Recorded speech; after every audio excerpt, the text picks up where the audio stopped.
স্বাগত সান্ধ্য বাজারে। পুরো আয়োজনের সাথে আছি আমি ইসরাত মুক্তি এবং আমি নাইম আবির।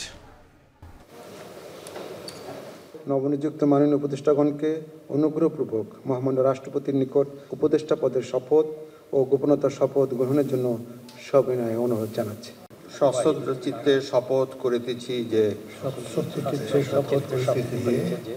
আমি আইন অনুযায়ী অন্তর্বর্তীকালীন সরকারের উপদেষ্টা পদের কর্তব্য বিশ্বস্ততার সহিত পালন করিব।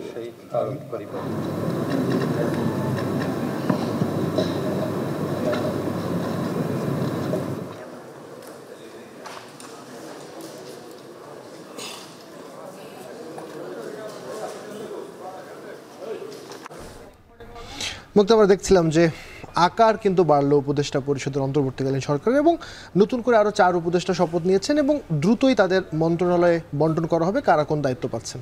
এবং এদিকে শপথ অনুষ্ঠানে বঙ্গভবনে উপদেষ্টা পরিষদের একটি সভাও কিন্তু হয়েছে। আবির, এ নিয়ে শান্তবাজারে রয়েছে সবশেষ খবর।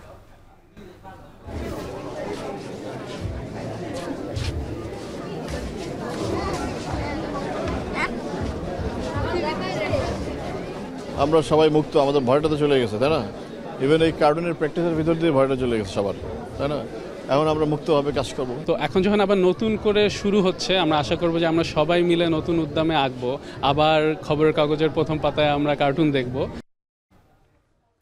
আবির, গণ আন্দোলন এবং গণমানুষের ভাবনা, মতামত এবং আকাঙ্ক্ষা এই সব কিছুই কিন্তু উঠে এসেছে কার্টুনের মাধ্যমে। আবার এবং এবার এই মাধ্যমগুলো অর্থাৎ কার্টুনে যেই ভাষাগুলো উঠে এসেছে সেগুলো নিয়ে এবার ড্রিক গ্যালারি আয়োজন করেছে কার্টুনে বিদ্রোহ। এবং মানে যারা অংশগ্রহণ করেছে কার্টুনিস্টরা, তারা আসলে বলছেন যে ভয় কেটে এই শিল্পটি আসলে এগিয়ে যাবে এবং কার্টুনের স্বরলিপিতে মুক্তির গান বাজবে। এ নিয়ে শান্তবাজারে রয়েছে বিস্তারিত। তবে শুরুতে আমরা কথা বলতে চাই নতুন উপদেষ্টাদের শপথ নিয়ে। অন্তর্বর্তী সরকারের উপদেষ্টা হিসেবে শপথ নিলেন আরও 4 জন নতুন উপদেষ্টা।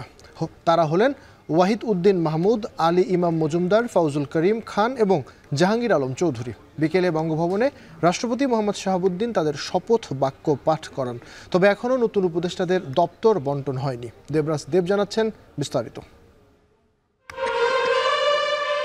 ছাত্র জনতার অভ্যুত্থানে হাসিনা সরকারের পতন হলে রাষ্ট্র পরিচালনার হাল ধরে অন্তর্বর্তী সরকার। প্রথম দফায় প্রধান উপদেষ্টা সহ 17 জন, দ্বিতীয় দফায় যুক্ত হলেন আরও 4 উপদেষ্টা।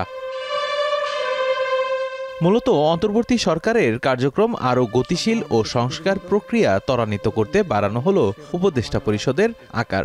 উপদেষ্টা পরিষদে যুক্ত হওয়া নতুন 4 মুখ হলেন সাবেক তত্ত্বাবধায়ক সরকারের উপদেষ্টা ডক্টর ওয়াহিদ উদ্দিন মাহমুদ, বর্তমান প্রধান উপদেষ্টার বিশেষ সহকারী ও সাবেক মন্ত্রিপরিষদ সচিব আলী ইমাম মজুমদার, সাবেক বিদ্যুৎ সচিব ফাউজুল কবির খান এবং অবসরপ্রাপ্ত লেফটেন্যান্ট জেনারেল জাহাঙ্গীর আলম চৌধুরী।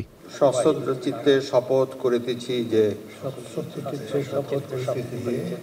শুক্রবার বিকেলে গণভবনে প্রথামাফিক নতুন উপদেষ্টাদের শপথ বাক্য পাঠ করান রাষ্ট্রপতি মোহাম্মদ শাহাবুদ্দিন।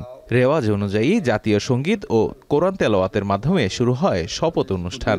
বাংলাদেশের প্রতি অকৃত্রিম বিশ্বাস ও আনুগত্য পোষণ করিব।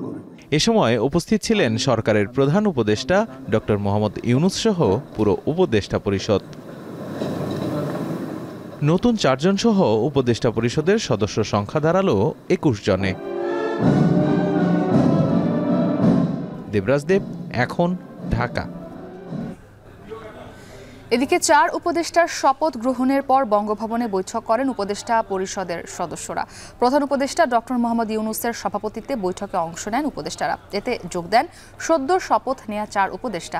তবে বৈঠকে কোন কোন বিষয় আলোচনা হয়েছে তা এখনও জানা যায়নি।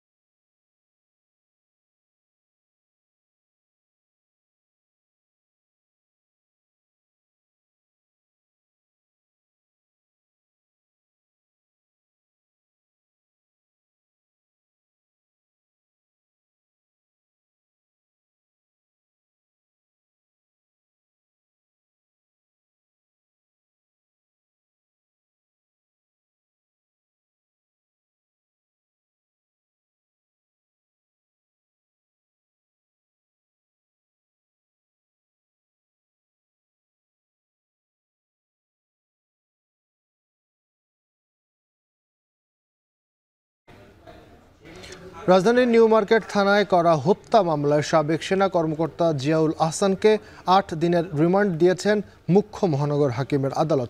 বৃহস্পতিবার রাতে তাকে গ্রেপ্তার করবার পর রাখা হয় ডিবির রাজধানীর কার্যালয়ে। আর জানাচ্ছেন রাব্বি হোসেন।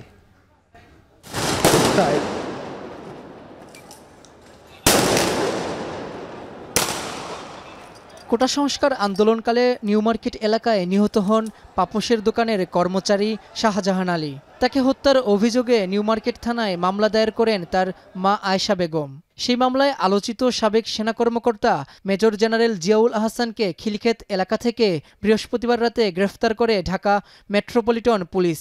গত 6 আগস্ট চাকরি থেকে অব্যাহতি পাওয়া এই সেনা কর্মকর্তাকে অধিকতর জিজ্ঞাসাবাদের জন্য রিমান্ডের আবেদন করে ঢাকা মেট্রোপলিটন ম্যাজিস্ট্রেট আদালতে তোলা হয় শুক্রবার বিকেলে। আদালতে জিয়াউল আহসানের 10 দিনের রিমান্ড আবেদন করে গোয়েন্দা পুলিশ। এ সময় আসামিপক্ষের আইনজীবী রিমান্ড আবেদনের বিরোধিতা করেন। তাছাড়া আদালতে জিয়াউল আহসান আত্মপক্ষ সমর্থন করেন। দুই পক্ষের আইনজীবীদের যুক্তিতর্ক শেষে 8 দিনের রিমান্ড মঞ্জুর করেন ম্যাজিস্ট্রেট আরাফাতুর রাকিবের আদালত। উনি গণহত্যার আসামি, ওনার বিরুদ্ধে জেনোসিসের অভিযোগ আছে। এরকম আসামির কোনো প্রকার সাংবিধানিক অধিকার থাকে না, তিনি কোনো প্রকার সাংবিধানিক অধিকার ভোগ করতে পারেন না। সেই হিসাবে আমরা বলেছিলাম যে আজকে যেহেতু প্রসিকিউশন 10 দিনই চেয়েছে বিজ্ঞ আদালত, ওনার অপরাধের তুলনায় এই রিমান্ডের আবেদন অত্যন্ত অপ্রতুল। তারপর বিজ্ঞ আদালত উভয় পক্ষকে শুনে 8 দিনের রিমান্ড মঞ্জুর করেছেন। এদিকে নিউ মার্কেট থানায় একই হত্যা মামলায় গত 13 আগস্ট সদরঘাট থেকে গ্রেফতার করা হয় সাবেক আইনমন্ত্রী আনিসুল হক ও সাবেক প্রধানমন্ত্রীর বেসরকারি শিল্প ও বিনিয়োগ উপদেষ্টা সালমান এফ রহমানকে। 14 আগস্ট তাদের আদালতে তোলা হলে তাদেরকেও 10 দিনের রিমান্ড দেন আদালত। রাব্বি হোসেন, এখন, ঢাকা। দেখছেন শান্ত বাজার।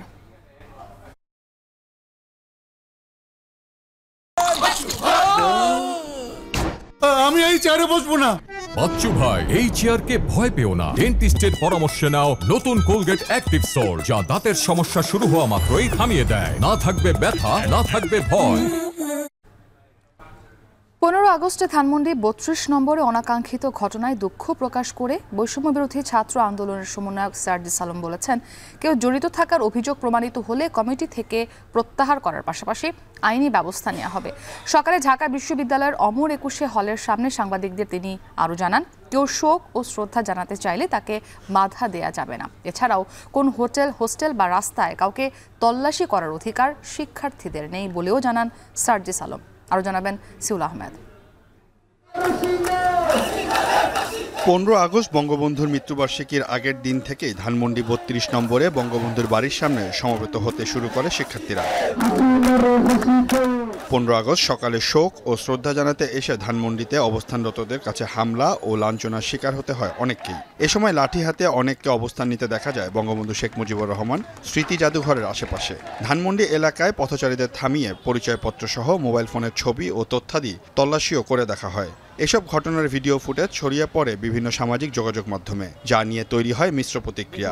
আমাদের জায়গা থেকে একদম স্পষ্ট বার্তা। শুক্রবার সকালে ঢাকা বিশ্ববিদ্যালয়ের ওমর 21 হলের সামনে এ নিয়ে দুঃখ প্রকাশ করেন বৈষম্য বিরোধী ছাত্র আন্দোলনের সমন্বয়ক সার্জিস আলম। অনাকাঙ্ক্ষিত ঘটনা হয়েছে যেগুলো আমাদের এই গণঅভ্যুত্থানের স্পিরিটের সাথে যায় না। এ সময় তিনি বলেন, জনবিপ্লবের বিপরীতে যে প্রতিবিপ্লবের হওয়ার শঙ্কা ছিল দেখেই তাদের কর্মসূচি দেওয়া হয়েছিল। ধানমন্ডি 32 নম্বর সহ বিভিন্ন জায়গায় যা ঘটেছে তা অনাকাঙ্ক্ষিত, যা কোনোভাবে প্রত্যাশিত নয়। এরকম ঘটনার সাথে যারাই জড়িত ছিলেন সেটি প্রমাণিত হলে তাদের কমিটি থেকে প্রত্যাহার করার কথাও জানান তিনি। সঙ্গে তাদের বিচারের আওতায় এনে আইন অনুযায়ী ব্যবস্থা নেয়ার আহ্বান জানান সার্জিস। এ সময় তিনি বলেন, কেউ কারো শোক ও শ্রদ্ধা জানানোর অধিকারে বাধা দিতে পারবে না। 15 আগস্টে শোক প্রকাশে যারা ওইখানে একটি ফুল নিয়ে গিয়েছিল তাদেরকে, যেমন আমরা দেখেছি বঙ্গবীর কাদের সিদ্দিকী সেখানে গিয়েছিলেন, তার গাড়িতে হামলা হয়েছে, ভাঙচুর হয়েছে। কেন? তিনি যদি ওই রাজনৈতিক আদর্শে বিশ্বাস করেন তিনি সেখানে ফুলটি নিয়ে যেতে পারেন, আমরা তাকে বাধা দিতে পারি না। আমরা বরং যদি মনে করি যে তিনি যে রাজনৈতিক আদর্শে বিশ্বাস করেন, যেই ব্যক্তিটিকে তিনি অনুসরণ করেন তিনি অনুসরণযোগ্য নয়, আমরা তাকে বয়কট করতে পারি, কিন্তু তার গায়ে হাত তোলা, তার গাড়িতে হামলা করার এই যে অথরিটি, এই অথরিটি আমাদেরকে কেউ দেয় না। এছাড়াও কোনো হোটেল, হোস্টেল বা রাস্তায় কাউকে তল্লাশি করার অধিকার শিক্ষার্থীদের নেই বলেও জানান সার্জিস আলম।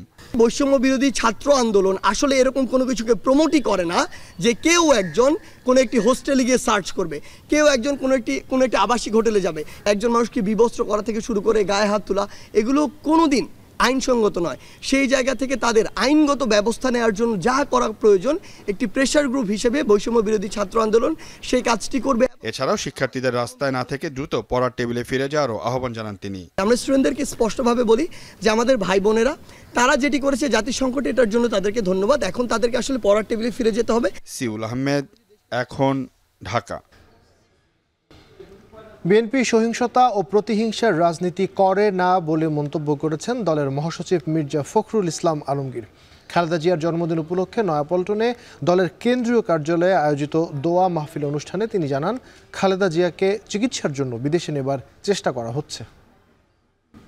অতি শীঘ্র আমরা বিদেশে চিকিৎসার জন্য নিয়ে আমরা আল্লাহর কাছে দোয়া করি যে সমস্ত সুস্থ হয়ে আমাদের মাঝে ফিরে আসেন। আল্লাহ তাআলা থেকে সম্পূর্ণ সুস্থতা দান করুক এবং চিকিৎসা করে যেন আমাদের মাঝে ফিরে আসতে পারেন, বাংলাদেশের মানুষের কাছে ফিরে আসতে পারেন। সেই সঙ্গে যারা শহীদ হয়েছেন তাদের জন্য আমরা দোয়া করব, যারা আহত হয়েছেন তাদের সুস্থতার জন্য দোয়া করব। আর দলকে শক্তিশালী এবং অত্যন্ত ভালো ইমেজ নিয়ে দল চলুক, এই দোয়া আমরা করব। বাংলাদেশে হওয়া ছাত্র আন্দোলনে 16 জুলাই থেকে 11 আগস্ট পর্যন্ত অন্তত 650 জন প্রাণ হারিয়েছেন বলে প্রতিবেদন প্রকাশ করেছে জাতিসংঘের মানবাধিকার বিষয়ক সংস্থা। শুক্রবার প্রকাশিত প্রতিবেদনে এই দাবি করা হয় যে মোট নিহত সংখ্যার মধ্যে 5 থেকে 6 আগস্টই প্রাণ গেছে 250 জনের।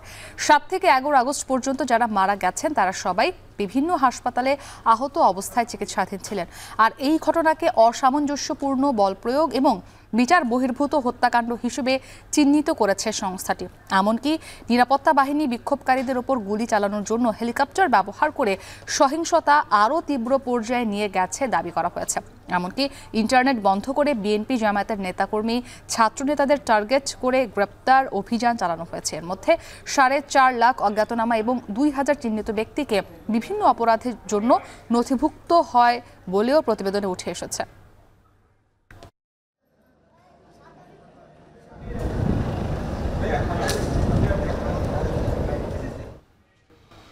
কার্টুনে বিদ্রোহ শিরোনামে রাজধানীর ড্রিক গ্যালারিতে শুরু হয়েছে প্রদর্শনী।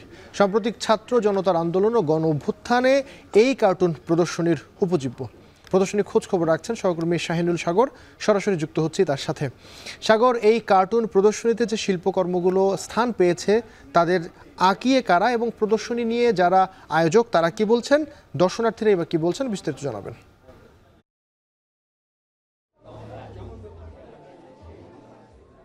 আবির, আজ শুক্রবার 16ই আগস্ট, আজকে ঠিক বিকেল 3টার পর রাজধানীর পান্থপথে যে দৃকপাট ভবন আছে সেখানে রাজনৈতিক বর্তমানে যে রাজনৈতিক অস্থিরতা যে সময়গুলো চলেছিল, অর্থাৎ বৈষম্য বিরোধী ছাত্র আন্দোলনকে ঘিরে যে রাজনৈতিক অস্থিরতা হয়েছিল সেগুলোকে নিয়েই মূলত আজকের কার্টুনে বিদ্রোহ শিরোনামে একটি কার্টুন প্রদর্শনী আয়োজন করেছে।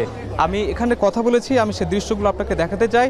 আপনি নিশ্চয়ই দেখতে পাচ্ছেন যে দেয়ালের চারপাশে বর্তমান সময়ের যে বাস্তবতাগুলো সেগুলোই আসলে এই কার্টুনের মাধ্যমে তুলে ধরা হয়েছে।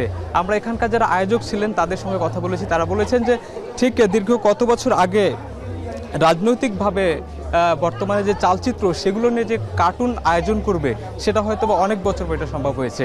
তারা বলছেন যে তাদের কার্টুনিস্টরা বলছেন যে কার্টুন আঁকার ক্ষেত্রে যে আগে যে ভয়ভীতি কাজ করছিল সেটা কিছুটা এখন তাদের মধ্যে কমেছে বা নাই বললে চলে, এমনটাও তারা মন্তব্য করেছেন। আমরা দেখেছি বিকেল 3টা থেকে রাত 8টা পর্যন্ত প্রতিদিন এই প্রদর্শনী চলবে। আজ 16ই আগস্ট, আজকে থেকে ঠিক 23 তারিখ পর্যন্ত এই জায়গাতে অর্থাৎ দৃকপাট ভবনে যে কার্টুনে বিদ্রোহ শিরোনামে যে কার্টুন প্রদর্শনী আছে সেখানে এই প্রদর্শনী চলবে। আমরা এখানে দেখেছি যে বাংলাদেশের প্রখ্যাত যে কার্টুনিস্টরা আছেন, আমার সঙ্গে কিছুক্ষণ আগে কথা হয়েছে আহসান হাবিবের সঙ্গে। তিনি জানিয়েছিলেন তার অনুভূতি। তিনি বলছেন যে তাদেরকে যে ভয়ভীতির মধ্যে থাকতে হতো, তারা কার্টুন আঁকতে সেটা সোশ্যাল মিডিয়াতে যখন তারা দিতেন সেটা মানুষ শেয়ার দিত, ভয় পেতেন, এবং যদি কেউ কমেন্ট করতেন তাহলে আবার সেখানে সচেতনতামূলক কমেন্ট করার মন্তব্য করার যে দিক সেটা উনি তুলে ধরেছেন। তো আজকে রাজনৈতিক যে বাস্তবতা যে জায়গাতে আছে সেখানে তারা খুবই দৃঢ়ভাবে বলতে চাচ্ছেন যে তাদের যে আগের মতো যে ভয়ভীতির যে বিষয়টা সেটা অনেকটাই তাদের কেটে উঠেছে। এছাড়া নতুন প্রজন্মকে তারা আহ্বান জানিয়েছেন যে যারা কার্টুনের প্রতি আগ্রহ তারা যাতে এই কাজটা এখন দ্রুত অর্থাৎ স্বতঃস্ফূর্তভাবে যেন করে। এছাড়াও তিনি বলেছেন যে বাংলাদেশের চলমান সময়গুলোতে আগে এক সময় যে পেপার পত্রিকার যে প্রধান ফ্রন্ট পেজে যে ছবি থাকতো সেখানে বেশিরভাগই কিন্তু কার্টুন দিয়ে তৈরি করা হতো, কিন্তু বিগত 14, 15, 16 বছরে যেটা হয়েছে এটা একেবারে কমে আসছে, শেষের দিকে ছিল না বললেই চলে। তো তিনি বারবার একটা বিষয় জানিয়েছেন যে সময়গুলো যাতে যদি আবার আগের মতো হয়ে আসে তাহলে সেক্ষেত্রে তাদের আয় রোজগারের যে বিষয়টা থাকে সেটা যেমন তারা পাবে। একই সঙ্গে মানুষ এ পেশায় এই পেশা বেছে নিতে যারা আগ্রহ প্রকাশ করবেন তারা যাতে ঠিক এই পেশাতে আবার আগের মতো করে কাজ করতে পারেন, সে দৃঢ় যে তাদের যে সত্তা বা যে চেতনা যে সত্তা আছে সেটা বারবার তারা যাতে ফিরে পায় সে বিষয়ে তারা নজর দিয়েছেন। তো আমি সবশেষে বিষয় বলতে চাই যে বর্তমান সময় যে চিত্রগুলো আছে এখানে 300টির বেশি কার্টুন স্থান পেয়েছে, সেগুলো সবই তাদের বাছাইকৃত কার্টুন, এবং এইগুলো সবগুলো কিন্তু এদের সময়কাল হচ্ছে 1 থেকে 1.5 মাসের মধ্যে সবগুলো আঁকা হয়েছে বলে তারা আমাদেরকে জানিয়েছেন। তো এই ছিল আমার এখান থেকে সবশেষ তথ্য। রাজধানীর দৃক গ্যালারিতে চলছে কার্টুন বিদ্রোহ শিরোনামে যে প্রদর্শনী, সেই প্রদর্শনী সবশেষ জানাচ্ছিলেন সহকর্মী শাহিনুল সাগর। শান্তবাজারে নিচ্ছি একটি ছোট্ট বিরতি, ফিরছি কিছুক্ষণের মধ্যে, সঙ্গে থাকুন।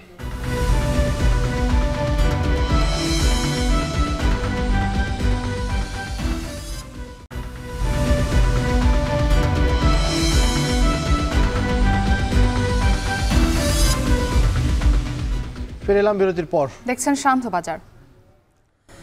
শেখ হাসিনার পতনের পর পালিয়েছে বিভিন্ন উন্নয়ন প্রকল্পের ঠিকাদার ও ইঞ্জিনিয়াররা, তাই প্রায় সব প্রকল্পের কাজ বন্ধ। কিছু কাজ চালু থাকলেও তাতে গতি নেই। নগরবিদরা বলছেন মাঝপথে কাজ থেমে গেলে আর্থিক ক্ষতির মুখে পড়বে বাংলাদেশ, তাই শেষ করতে হবে দ্রুত। নাইমা বীর জানাবেন বিস্তারিত। চলছে আন্ডারপাস নির্মাণের কাজ। এমন সাইনবোর্ড বাইরে ঝুললেও ভেতরে গিয়ে দেখা যায় সব ফাঁকা, ঠায় দাঁড়িয়ে ভ্যাকুম মেশিন। ইঞ্জিনিয়ারদের থাকার ঘরেও ঝুলছে তালা। সবেমাত্র কাজ শুরু হয়েছিল আন্ডারপাসটির, চলছিল খনন কাজ, ঘিরে ফেলা হয়েছিল প্রকল্প এলাকাটি। আধুনিক সব সুযোগ সুবিধা নিয়ে জাতীয় সংসদের দক্ষিণ প্লাজা থেকে সাংসদদের আবাসিক এলাকা পর্যন্ত যাবার কথা ছিল আন্ডারপাসটির। তবে হঠাৎই থমকে গেছে কাজ, খুঁজে পাওয়া গেল না দায়িত্বশীল কাউকে। রাজধানীর গাবতলীর গৈদারটেক এলাকা, উত্তর সিটির অধীনে চলছিল ড্রেনেজ লাইন নির্মাণের কাজ এগিয়েছে 50% বেশি। সব ঠিকই চলছিল, তবে এখন ভাটা পড়েছে কাজে। খনন কাজের কারণে মাটি উঠে বন্ধ হয়ে গেছে রাস্তা, অসুবিধায় পড়েছেন পথচারীরা। ব্যবসা কমেছে দোকানপাটে। কাস্টমার আগের মতো হইতেছে না, দোকান বেশিরভাগ বন্ধ রাখতে হয়, মানুষ চলাফেরা করতে পারে না। তারপর যে ময়লা পানি যাওয়া আসা, তারপর রাস্তার কাজ আমরা চাই আরো দ্রুত হোক। আমরা এখানে চলাফেরা করতাম, একটু অসুবিধা হইতেছে, যেমন এই রাস্তাটা কাটছে একটু তাড়াতাড়ি ঠিক করার কথা করতেছে না, মানুষজন আইতে অসুবিধা হয়। মানুষ কেউ কইতে পারে কেউ কইতে পারে না, যেমন আপনারা এখন আইছেন তাই আমরা কইতে পারতাছি। এই কয়েকদিন হাতে আর কি স্লো হয়ে গেছে, হয়তো আবার করবে, ঠিক আছে, এটা সঠিক আমরা বলতে পারতেছি না আবার কবে থেকে শুরু হবে। উত্তরার খালপাড়েও একই চিত্র, ড্রেনেজ লাইন খননের কাজ চলছিল রাজউকের অধীনে। হঠাৎই হাওয়া ঠিকাদাররা, দুর্বিষহ নাগরিক জীবন। গ্যাঞ্জামের আগে এটা কাজটা চালু করছিল, গ্যাঞ্জামের পরের থেকে হেরা আর আসে নাই, এখন তারা আসেও না আর আমরা দেখিও না। গ্যাঞ্জামের কারণে নাকি মাঝখানে বন্ধ রাখছে, এখন শুরু করবে, বর্ষাটা যাবে, তারপর মানে বর্ষা এখন নাকি বর্ষা ড্রেনে পানি দেখে ড্রেনের কাজ ধরতে পারবে না, পানি শুকাবে তারপরে ধরবে। গেল 5 আগস্ট শেখ হাসিনা দেশ ছাড়ার পরই দেখা নেই ঠিকাদারদের। স্থবির হয়ে পড়েছে হাজার কোটি টাকার কাজ, বন্ধ যন্ত্রপাতি কেনা, চলমান কাজের বিল, আর্থিক ও প্রশাসনিক কাজের অনুমোদন সহ উন্নয়ন কাজ সম্পর্কিত সবকিছুই। অনিশ্চিত উন্নয়ন যাত্রা। এসব প্রকল্পের কাজ মাঝপথে থমকে গেলে আর্থিক ক্ষতির মুখে পড়বে দেশ, তাই দ্রুত কাজ শেষ করবার তাগিদ নগর পরিকল্পনাবিদদের। যদি সংস্থাগুলোর মধ্যে অনেক বড় ধরনের রদবদল না হয়, কারণ এটা এখন আমি দেখতে পাচ্ছি যে একটা বাস্তবতা, বিভিন্ন সংস্থার মধ্যে বেশ কিছু রদবদলও দেখা যাচ্ছে, সেই ক্ষেত্রে এগুলো হয়তো একটু কিছুদিনের জন্য হয়তো একটু অনিশ্চয়তার মধ্যে পড়বে, কিন্তু আলটিমেটলি এগুলো চালু করতে হবে, এই প্রকল্পগুলোকে শেষও করতে হবে, কারণ প্রকল্পগুলো শুরু হয়েছে, এগুলো শেষও হওয়া প্রয়োজন। আর যদি এটা শেষ না হয় সেই ক্ষেত্রে আমাদের যে আর্থিক একটা অপচয় এখানে হতে পারে। আর যোগাযোগ বিশেষজ্ঞরা মনে করেন পরিবর্তিত পরিস্থিতিতে কিছু ছোট প্রকল্পের ভবিষ্যৎ অনিশ্চিত হয়ে পড়লেও বড় প্রকল্প শেষ হতে কোনো বাধা নেই। এইটাকে ওভারকাম করার জন্য টেন্ডার ডকুমেন্টেই কিন্তু একটা এক্সিট দেওয়া আছে। যদি কোনো আনফোরসিন কোনো অবস্থা তৈরি হয় যার ফলশ্রুতিতে কাজ সাময়িক বন্ধ হয়ে যায়, তাহলে তাকে জাম্প স্টার্ট কীভাবে করতে হবে তার জন্য ফোর্স মেজরই দেওয়া আছে। তো সেই হিসাবে আমি কোনো কনস্ট্রাকশনের কোনো অনিশ্চয়তা দেখি না, যেটা ছিল সেটা কেটে গেছে, এবং এটার জন্য যেই ক্ষতিপূরণটা সেটার প্রভিশনটাও যেহেতু টেন্ডারে আছে, যারা বাস্তবায়নকারী সংস্থা তারা সেটাকে বিবেচনায় নিলে আমার মনে হয় হোঁচটটা যেটা খেয়েছে সেটা দাঁড়াতে বেশি দিন সময় লাগবে না আর কি। যদিও সদ্য বিদায়ী সড়ক পরিবহন ও মহাসড়ক বিভাগের সচিবের দাবি, তাদের অধীনে কোনো প্রকল্পের কাজ বন্ধ নেই। না, কোনো কাজ বন্ধ নেই। আমাদের বলছে সবগুলো কাজ ফাংশন রাখতে হবে, চলমান কাজ, কোনো কাজ বন্ধ না। বিগত আওয়ামী লীগ সরকারের আমলে দৃশ্যমান উন্নয়ন দেখাতে ছোট বড় মাঝারি বিভিন্ন রকমের উন্নয়ন প্রকল্প হাতে নেওয়া হয়েছিল, আর বিভিন্ন সময়ে কারণে কিংবা অকারণে এই প্রকল্পগুলোর ব্যয় বেড়েছিল, একই সাথে বেড়েছিল সময়, যার অন্যতম বড় উদাহরণ এই সড়ক বিভাগের অধীনে সংসদ ভবনের আন্ডারপাসটি। 2022 সালে এই প্রকল্পটির কাজ শুরু হওয়ার কথা থাকলেও 2 বছর বিরতি দিয়ে এবং একই সাথে সময় বাড়িয়ে এবং টাকা বাড়িয়ে এই প্রকল্পটি শুরু হয়েছিল চলতি বছরের এপ্রিলে। কিন্তু শেখ হাসিনার পতনের পর এই প্রকল্পটির ঠিকাদার এবং একই সাথে ইঞ্জিনিয়াররাও পালিয়ে যায়, যার কারণে স্থবির হয়ে পড়ে প্রকল্পটি। শুধুমাত্র এই প্রকল্প নয়, ঢাকার 2 সিটি কর্পোরেশনের অধীনে প্রায় 3000 কোটি টাকার উন্নয়ন প্রকল্পের ভবিষ্যৎ এখন অনিশ্চিত। তাই যোগাযোগ বিশেষজ্ঞরা বলছেন, এই উন্নয়ন প্রকল্পগুলো শুরু করা না গেলে বড় ধরনের আর্থিক ক্ষতির মুখে পড়বে দেশ। নাইম আবির, এখন, ঢাকা। চলমান পরিস্থিতিতে চট্টগ্রাম বিভাগের বেশিরভাগ জেলাতেই বিরাজ করছে সাম্প্রদায়িক সম্প্রীতি। রাত জেগে ধর্মীয় উপাসনালয়ে পাহারায় রয়েছেন শিক্ষার্থী ও বিভিন্ন রাজনৈতিক দলের কর্মীরা, যা সাহস জুগিয়েছে, এনেছে স্বস্তির হাওয়া।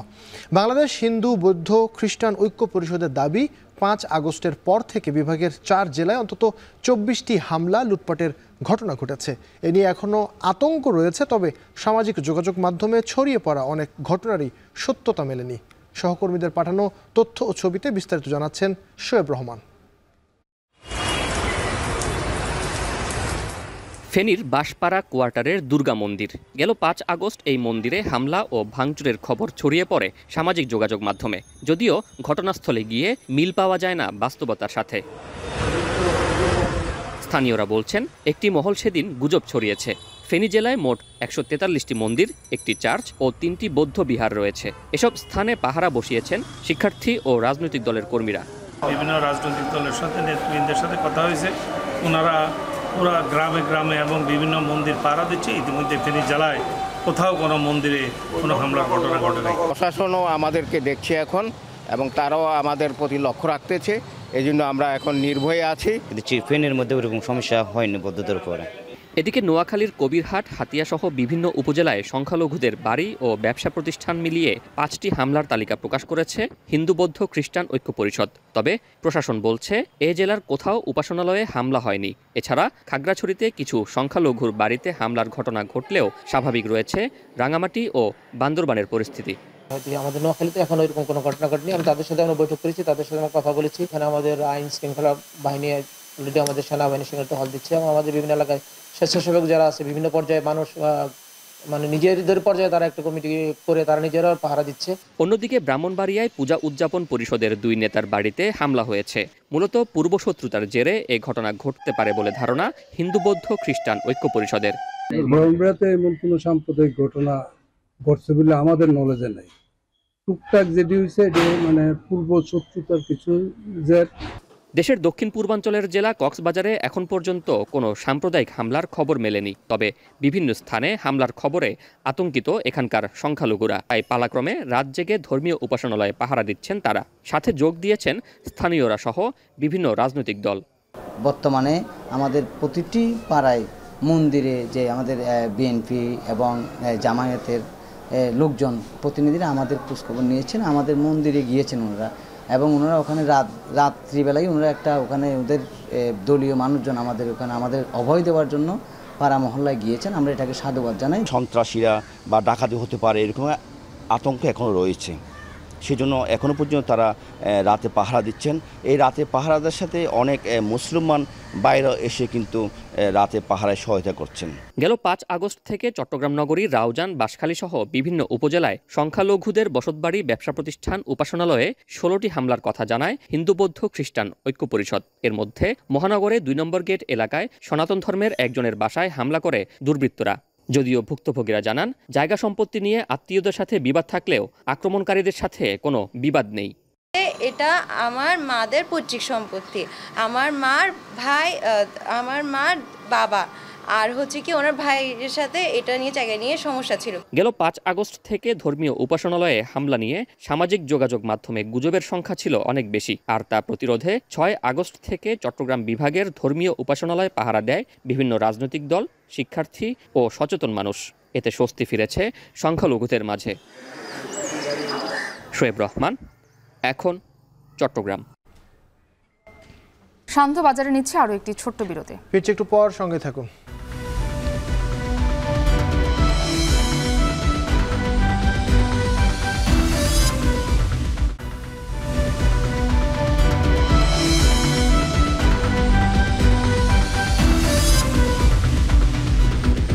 ফিরে এলাম বিরতির পর।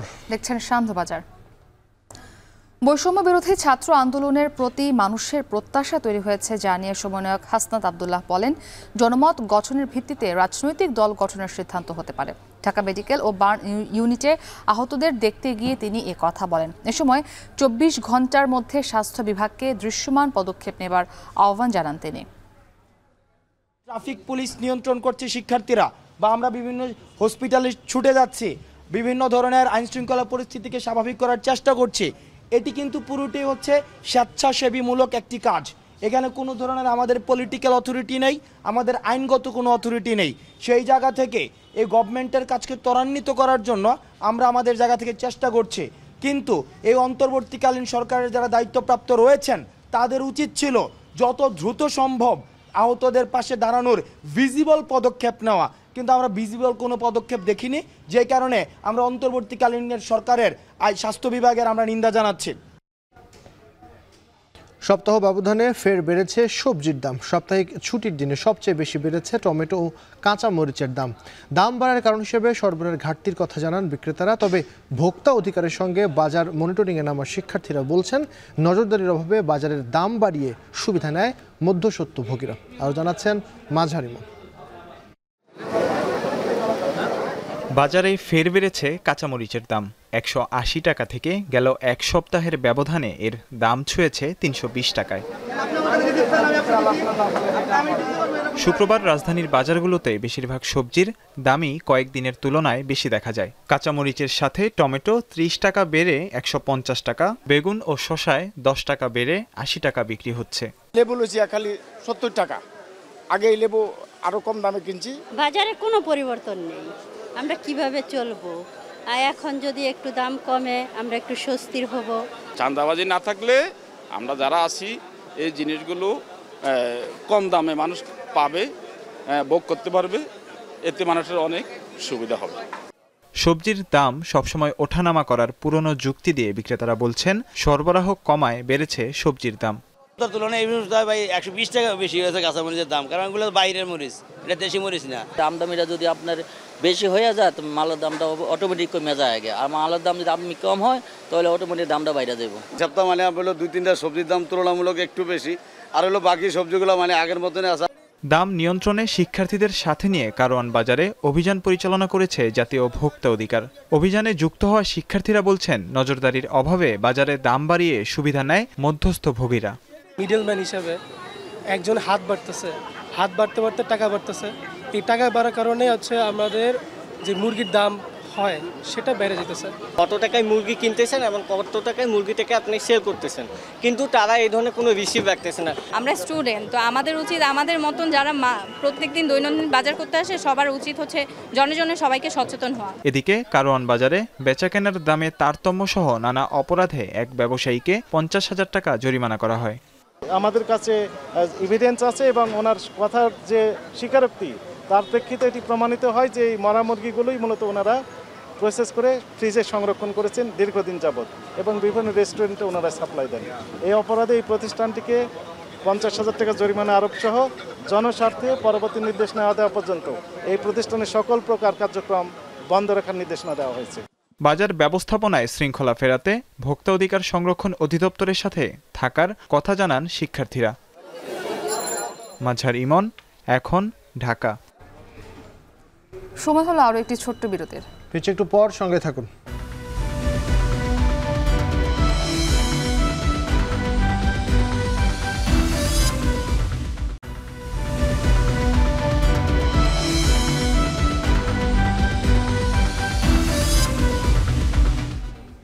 ফিরে এলাম বিরতির পর। দেখছেন শান্ত বাজার।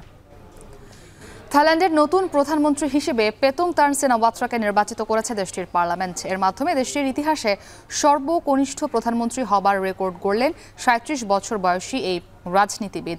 নৈতিক লঙ্ঘনের দায়ে বুধবার সাবেক প্রধানমন্ত্রী শ্রেথা থাভিসিনকে অপসারণ করে থাইল্যান্ডের সাংবিধানিক আদালত। এরপর ক্ষমতাসীন ফেউথাই পার্টি থেকে শ্রেথার স্থলাভিষিক্ত হিসেবে প্রস্তাব করা হয় পেতোংতার্নের নাম। সিনাওয়াত্রা পরিবারের চতুর্থ সদস্য হিসেবে থাইল্যান্ডের প্রধানমন্ত্রীর দায়িত্ব সামলাবেন পেতোংতার্ন। যুক্তরাজ্যে উচ্চ শিক্ষা শেষে পারিবারিক হোটেল ব্যবসা সামলাচ্ছেন তিনি। 2021 সালে ফেউথাই পার্টিতে যোগ দেওয়ার 2 বছরের মাথায় দায়িত্ব পান দলীয় প্রধানের। শপথ গ্রহণের মাধ্যমে থাইল্যান্ডের দ্বিতীয় নারী প্রধানমন্ত্রী হবার রেকর্ড গড়বেন পেতোংতার্ন সিনাওয়াত্রা।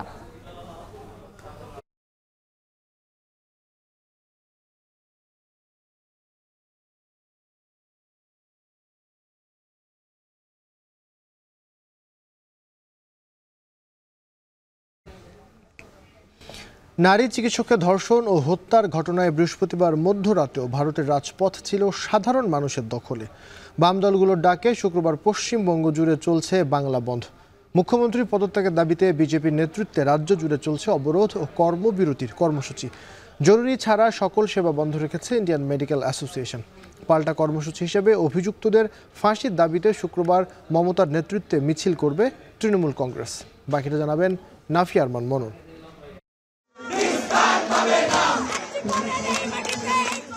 আরজিকর হাসপাতালে নারী চিকিৎসককে ধর্ষণ করে হত্যার ঘটনায় উত্তাল ভারত। পশ্চিমবঙ্গবাসীর সঙ্গে সংহতি প্রকাশ করে বৃহস্পতিবার দেশের বিভিন্ন স্থানে নামেন হাজারো মানুষ। মোমবাতি প্রজ্বলনের পাশাপাশি মধ্যরাতে রাজপথে মিছিল করেন হাজারো নারী।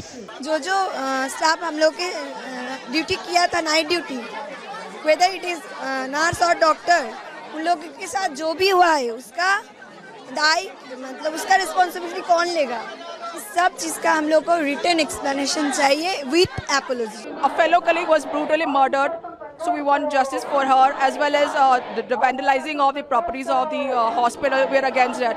What we want is justice given to the fellow resident who was brutally murdered, and also Central Protection Act for protection of the doctors. দিন যতই গড়াচ্ছে মমতা সরকারের বিরুদ্ধে ক্ষোভ ততই বাড়ছে। হাসপাতালে দুষ্কৃতিকারীদের ভাঙচুরের প্রতিবাদে বাম দলগুলো ডেকেছে 12 ঘন্টার বাংলা বন্ধ। অন্যদিকে মুখ্যমন্ত্রীর পদত্যাগের দাবিতে রাজ্য জুড়ে অবরোধ ও কর্মবিরতির কর্মসূচি পালন করছে বিজেপি। জরুরি নয় এমন সকল সেবা 24 ঘন্টার জন্য স্থগিত করেছে ইন্ডিয়ান মেডিকেল অ্যাসোসিয়েশন IMA। যিনি নিরাপত্তার জন্য ওখানে ছিলেন, আমার দুজন ওসিও ছিলেন। বিরোধীদের আন্দোলন দমনে বদ্ধপরিকর 13 বছর ধরে পশ্চিমবঙ্গের ক্ষমতায় থাকা মমতা বন্দ্যোপাধ্যায়। কর্মবিরতি মোকাবেলায় শুক্রবার রাজ্যের সকল সরকারি কর্মীদের ছুটি বাতিল করেছে মুখ্যমন্ত্রীর দপ্তর নবান্ন। যান চলাচল স্বাভাবিক রাখতে নির্দেশ দেওয়া হয়েছে স্টেট ট্রান্সপোর্ট অথরিটির সচিবকে। চিকিৎসককে হত্যায় অভিযুক্তদের ফাঁসির দাবিতে কর্মসূচি রয়েছে ক্ষমতাসীন তৃণমূল কংগ্রেসের। বুধবার মধ্যরাতে আরজিকর হাসপাতালে হামলার ঘটনায় আরও কয়েকজনকে আটক করেছে রাজ্য পুলিশ। মুখ্যমন্ত্রীর দাবি, রাম অর্থাৎ বিজেপি ও বাম দলগুলোর প্ররোচনায় হাসপাতালে ধ্বংসযজ্ঞ চালিয়েছে বহিরাগতরা। ঘোলা জলে মাছ শিকার করতে চাইছে বিরোধীরা। আমি ছাত্রছাত্রীদের কোনো দোষ দিচ্ছি না, বহিরাগত কিছু রাজনৈতিক লোক যারা বাংলায় অশান্তি করতে চান, বাম এবং রাম, তারা একত্রিত হয়ে এই গন্ডগোলটা করেছে। চিকিৎসক নিহতের ঘটনা তদন্তে হাসপাতালের নতুন অধ্যক্ষের পাশাপাশি কয়েকজন কর্মকর্তা, চিকিৎসক ও শিক্ষার্থীকে তলব করেছে গোয়েন্দা সংস্থা সিবিআই। নাফিয়া আরমান মনন, এখন বিশ্ব। শেষ করছি শান্তবাজার। এখন টেলিভিশন ওয়েবসাইটে দেখতে ভিজিট করুন www.এখন.tv। এছাড়াও ফেসবুকে দেখুন facebook.com/tv.এখন আর ইউটিউবে দেখুন youtube.com/c/echontv।